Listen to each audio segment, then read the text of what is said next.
Hey guys, how's it going? It is I, the real Randy Chavez. I'm coming at you today with a little bit of a Pokemon. It's a Pokemon video, but it's not really a sales one. There's really not a lot of data as for the last 12 hours. I did manage to find a couple of high ticket items that were sold.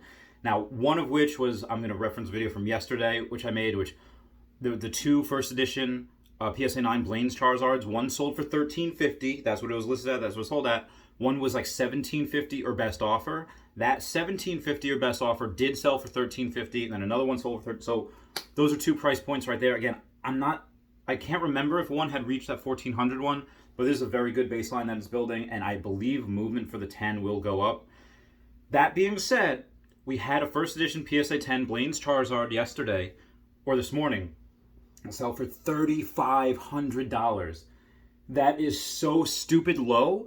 That's the price that we had a few months ago.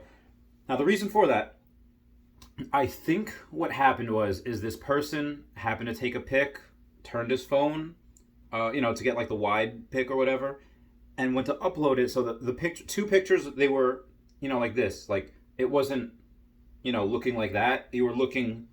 Okay, here's the big. It was sideways. And not only that, why I think this person just happened to make a mistake is because it is a new profile. There's no feedback at all. So when I first saw it, I'm just like, all right, no feedback. There's weird pictures. Like this seems sketch, seems sus, seems fishy. And then after it sold, I started thinking, and I talked to the guy that bought it, a good friend of mine now. He had gotten said, you know what? He went with the idea like, I can get it for 3,500, or I'm sorry, it was 3,200 was the winning bid price after everything was 3,500. So yeah, it's even lower than that. He's like, you know what, eBay buyer protection. If I can get it at this rate, it's a great deal. I for this one did not even put any bids on because I was like, this seems sketch. I don't want to risk it. But again, eBay buyer protection. That's something that he just decided to say, like, you know what, I'll risk it. Eventually, I'll get my money back if I don't get the product or anything. And yeah, that's what. But again, this person might just have had this. Maybe they collected years ago, or maybe that it was gifted to him somehow, like a windfall. I don't know, and maybe he's just like, all right, I just need some money. This is worth a lot. I can do it. But you're gonna have these. That might just happen sometimes where people just don't know what they have, or they just don't know how to list. Because again, this person just made this eBay account this year. Anyway, that being said, I did not bid on that. That being said, I did bid $3,700 on the PWCC auction, Charizard First Edition PSA 10, or Blaine's Charizard First Edition PSA 10, because obviously that's real, it's there, and I looked at the pictures, it looks very good. And of course, I got outbid. The top bid now is $3,750, and that's got like 6-7 days left. And the reason why I would buy it at that price, because like one, I think that is stupid undervalued. Do I have 6 of them already? Yes. Do I need to sell all of them? Most likely. But I'm buying that because I know I could sell those for $4,500 minimum.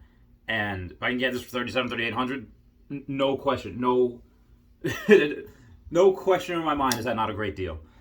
So that being said, a couple of other things I find that are undervalued. That Misty's Gyarados First Edition PSA 10 that I mentioned. Again, there's not any sales out of it. It's just what I think is undervalued.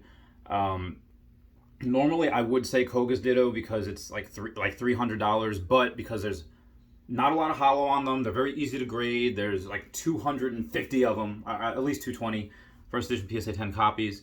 I continue to believe Giovanni's Nidoking is thoroughly undervalued.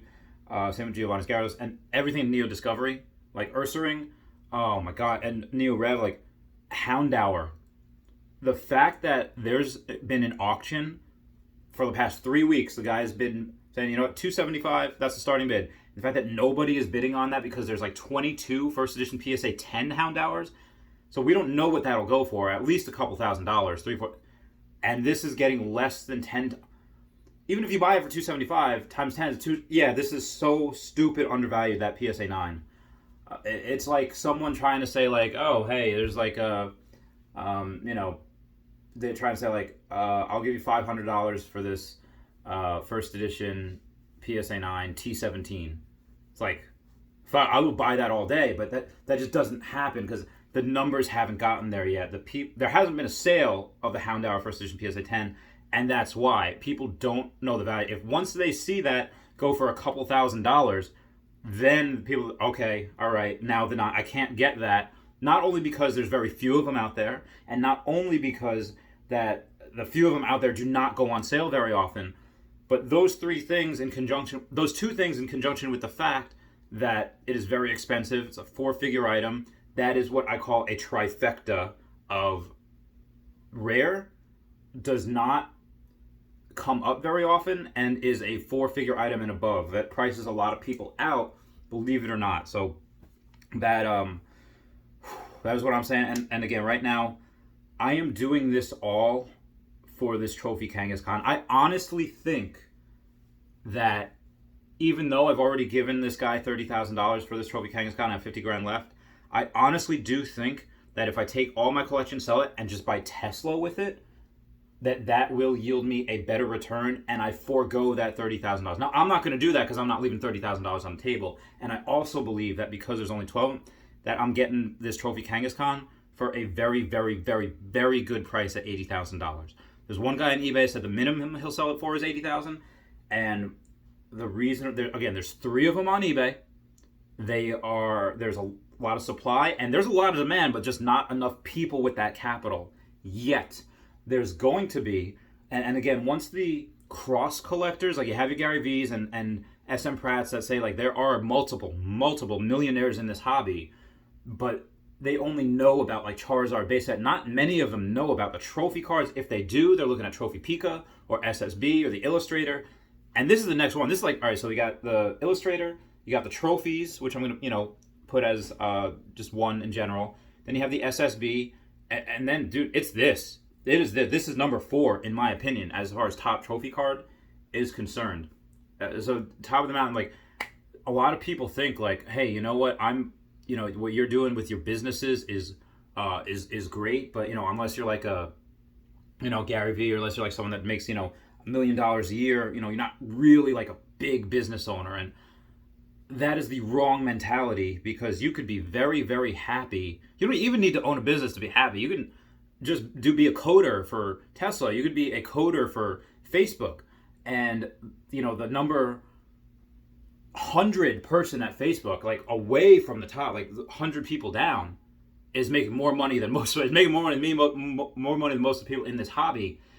And I'm seeing that as like, you don't need the top of the top of the top. You don't need the Illustrator to make money, to have a very special card. You don't need the Illustrator, you don't need the trophy. Again, they're great and I love them. That chubby fat Pikachu is bananas, balls to the wall, perfect artwork in my opinion. Most of the time I do say that yes, artwork gets better as time goes on, especially when artists find their groove and they get a good idea, but that chubby trophy Pikachu is so fucking cute. I fucking want it. But again, you don't need to be at the top. You could, and that's what I did with the Trophy Kangaskhan PSA 4. I didn't buy the 10. Well, I could have afforded the 10, but I didn't. One, there wasn't an opportunity there for me. And two, like, I didn't need to have the PSA 10. I had the PSA 4 I got for $9,800.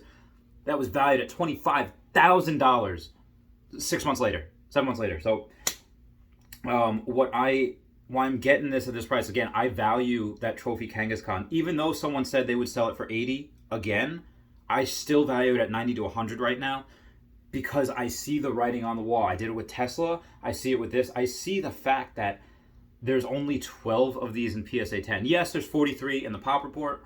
More of that will come because you see raw copies sold for $5,000, $8,000, whatever. And obviously those are going to get graded. They get 4, 8, 6. You're going to see a lot of numbers. That 10, in my opinion, will not go up.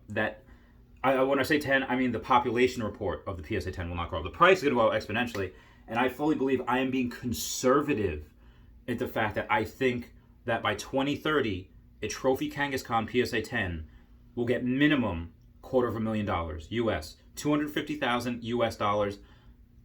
Again, I've been right so far as everything else. Have there been things I've been wrong about? Yes and no. Let's say like Lapras, first edition PSA 9 fossil. I bought a bunch at 130 and 150 because I thought it was going to 400. It got to 350.